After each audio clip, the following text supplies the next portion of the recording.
我係 Victoria 啦，就從事緊多媒體嘅幕後製作嘅，咁就有咗呢個皮膚嘅困擾咧，都差唔多5年㗎啦。我嘅工作啦，就需要sell 橋啦，亦都有好多唔同嘅壓力咧要面臨啊，導致到幾個月之前咧就有一次皮膚好嚴重嘅敏感嘅情況出現啦。咁嗰陣時咧係會有非常之痕啦，同埋有一大片嘅紅腫喺雙腿嗰度嘅。咁嗰陣時都拗到會出血水啊，會甩唔同嘅皮屑嘅。咁個情況係嚴重到我瞓覺咧係完全瞓唔好啦。咁大家即係有開濕疹嘅人士都會想像到，瞓覺嘅時候都會有唔同程度嘅痕啦，你會不自覺去拗啦。咁第二朝起身咧就會伴隨住唔同嘅皮屑啦，同埋血水嘅。咁都心情其實都好差啊，因為其實睇唔同醫生咧都冇一個情況改善到。咁因為我做嘅工作咧都會經常要 research 啦，咁我就 research 到 G-Leap 嘅一隻敏肌配方啦。咁其實我對於 supplement 嘅配方咧，其實都想講究啲啦。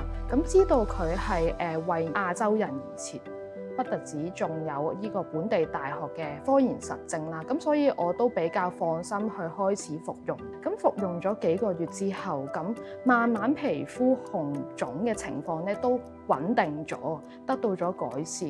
咁最緊要係唔會係痕到夜晚會好不自覺咁去拗損咗佢先啦。咁都逐漸有翻一陣真嘅皮膚喺雙腿度啦。除咗皮膚咧嘅情況穩定咗之後咧，咁我覺得自己其實以前腸胃個情況咧都唔會話好定時定候咁去到廁所，咁令到身體就未必排走到一啲毒素出嚟啦。食咗呢隻配方之後咧，都定時定候係去到廁所啦，感覺上身體咧都排走咗一啲壓力啊、毒素咁樣。咁我覺得咧佢除咗即係幫到我之餘咧，佢好輕易就攜帶到啦。咁我不論係 office 啊、出去拍攝又好啊，咁其實只要1 C 1蚊咧就可以食。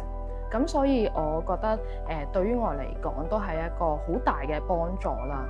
咁整體嚟講咧，我都會好推薦俾濕敏啊或者有皮膚敏感嘅朋友仔去試下呢一隻嘅配方啦。相信夾埋好多唔同嘅生活習慣嘅改變啦，譬如可能飲多啲水啊，咁盡量瞓多啲覺啊，咁又可以揾下中醫調理啊等等嘅方法咧，都可以擁有翻一個強壯嘅身體啦，同埋穩定嘅皮膚情況。